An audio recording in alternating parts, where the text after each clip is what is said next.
부동산의 거래 절벽이라 뭐 오늘 어제 이야기한 것이 아니죠. 최근에 계속 거래 절벽이란 말이 계속 입에 달고 살듯이 말을 해왔습니다. 그만큼 말입니다. 부동산 시장의 거래 절벽은 엄청나게 일어나거든요. 문제는 여러분, 문제는 이 거래 절벽이 결국엔 경제에 타격을 준다, 이런 얘기가 이제 나오기 시작했어요. 이 말은 결국 말입니다. 부동산을 중심으로 한다면 전방산업과 후방산업까지 영향을 미쳐서 우리 경제 전체에다가 충격을 준다는 이야기가 되는 거거든요. 결국 말입니다. 부동산 거래 절벽이 경착륙을 유발한다, 이렇게 생각을 하는 거죠. 그만큼 말입니다. 거래량이 줄었어요. 여러분, 전년 8월 대비 올 8월에 주택 거래량 감소율을 보면요, 59.55%나 됩니다. 이 정도면 여러분, 시장이 마비됐다, 아니면 멈췄다, 이렇게 이야기할 수도 있는 것 아니겠습니까? 일반적으로 시장은요, 10%만 뭔가 변화가 있어도 시장은 굉장히 요동을 칩니다. 그런데 59.55%면 이거는 요동치는 수준이 아니라 그야말로 얼어버렸다. 빙하기라는 표현이 그래서 나오잖아요. 빙하기라는 표현이. 그만큼 많이 얼어붙었다는 이야기입니다. 실제로 보면 지난 8월에 전국의 주택 매매 거래량은요, 이게 3만 6천 가구밖에 안 됩니다. 작년 8월에는 8만 9천 가구였어요. 작년 8월에 8만 9천 가구니까 지금은 3만 6천 가구니까 지금 뭐 거래량이 뭐 어마어마하게 줄어드는 거죠. 진짜 장난 아니게 줄어들었잖아요. 장난 아니게. 뭐 이렇게까지 줄어들었다는 것은요, 여러분 결국 시장의 충격이 굉장히 크다는 겁니다. 거래량이 이렇게까지 줄어들 거라고 어느 누가 상상이나 했겠습니까? 그러니 뭐 이게 전체 상황은 말해 못하겠습니까? 그만큼 충격의 상황이 계속된다는 이야기죠. 야, 제가 이걸 보니까 지금 올 8월하고 작년 8월하고 이 계산이 좀 틀린 것 같은데요. 8월에 8만 9천 원이면 올 8월에 3만 6천이면 거의 배 차이가 나는데 59.55%가 아닙니다.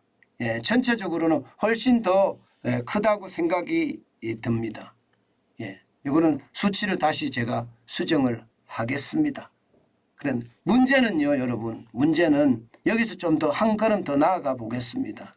그만큼 심각하다는 것, 여러분 보세요. 집값이 얼마나 떨어지는지, 결국은 경제 타격이 된다는 이야기인데, 이 경제 타격이 된다는 이야기가 한번 보세요. 서울 송파구 문정동의 패밀리 타운입니다. 21억 가던 84제곱미터 집값이 지금 15억까지 떨어졌습니다. 7거래가 15억까지 내려갔어요. 서울 옥수동 옥수의 삼성 17억 8천만 원 가던 집이 12억 5천만 원까지 떨어졌습니다. 이게 얼마 떨어졌나요? 그러면 적어도 5억 3천이 떨어진 건가요? 5억 3천? 이게 뭐 늘 말했던 광교의 중흥 에스크레스 같은 경우 18억이 12억 6억이 떨어졌어요. 송도에 있는 송도 더시아 마리나베이 12억 4,500만이 반토막 났습니다. 6억 6천만 원으로 반토막 났습니다. 엄청나게 떨어졌죠. 물론 이게 거래가 굉장히 줄어든 상태에서 이렇게 떨어지고 급매나 초급매나 급급매나 이렇게 나타나는 현상이잖아요. 그런데 여러분, 거래량이 이렇게 줄어들잖아요. 거래량이 이렇게 줄어드는 상황에서 초급매나 초초급매나 이런 것들이 나온다는 것은요, 점점 일반화될 수 있다는 이야기입니다. 일반화된다는 이야기가 뭐예요? 그게 급매 가격이 아니라 이제는 실거래 가격, 현실의 가격으로 안착할 가능성이 높다는 이야기입니다. 왜 그러느냐? 여러분 이거 한번 보세요. 이거를 보시면 충분히 그렇게 갈 수밖에 없는 상황이 됩니다. 아파트 매매 수급 지수입니다. 여러분 보시다시피 서울이 76.9까지 떨어졌습니다. 80을 깨버렸어요. 수도권도 79.9고요. 전국도 83.7입니다. 76.9라는 숫자는 여러분 이것은요. 진짜 경험하지 못한 숫자예요. 2019년이에요. 2019년 6월 둘째 주가 76이었거든요. 3년 4개월 만에 가장 낮은 수준으로 떨어진 겁니다. 이게 100위 기준이에요. 100위 기준인데 76.9면 팔겠다는 사람은 많은데 사겠다는 사람은 없다 이렇게 봐야 되나요? 그렇죠. 없다고 보기엔 좀 그런가요? 진짜 적다. 진짜 적다. 이렇게 생각을 할 수가 있잖아요. 팔겠다는 사람은 많아. 그런데 사겠다는 사람은 76.9밖에 안 돼요. 그러니까 이게 집값이 이제 그야말로 뭐 5억 6억씩 이렇게 뚝뚝 떨어진 것들 이것이 결국은요. 거래 절벽이 한동안 가겠죠. 그러다가 어느 순간 탁 쳐버리면요. 그 건매 가격이 현실의 가격이 될 가능성 굉장히 높아진다는 이야기입니다. 매매 수급 지수가 지난 5월만 하더라도 90일이었습니다. 90일이었습니다. 게다가 이게 수도권도 91.7이었고요. 전국은 93.8이었습니다. 그러던 것이 지금 5개월 만인가요? 5개월 만에 76.9까지 떨어졌으니까 집값이 경착륙할 가능성이 굉장히 높다. 이렇게 읽히는 부분이죠. 실제로 말입니다. 이대로 가면 경착륙할 가능성 굉장히 많습니다. 경착륙이라는 게 뭐예요? 집값이 폭락한다는 이야기예요. 연착륙을 하기를 우리는 바라고 있어요. 서서히 떨어져서 젊은 친구들이 집을 사는데 부담이 없을 때까지 좀 떨어졌으면 좋겠다. 부담이라는 건 적어도 10년 열심히 일하면 집을 살 수 있다. 이런 희망을 갖게 해주는 것. 그게 필요하다. 제가 그렇게 말씀을 드렸습니다. 그런 상황이 돼야 될 텐데 좀 안타깝게 거지없네요. 폭락이 되면 영끌한 사람들이 그만큼 타격을 입을 수밖에 없거든요.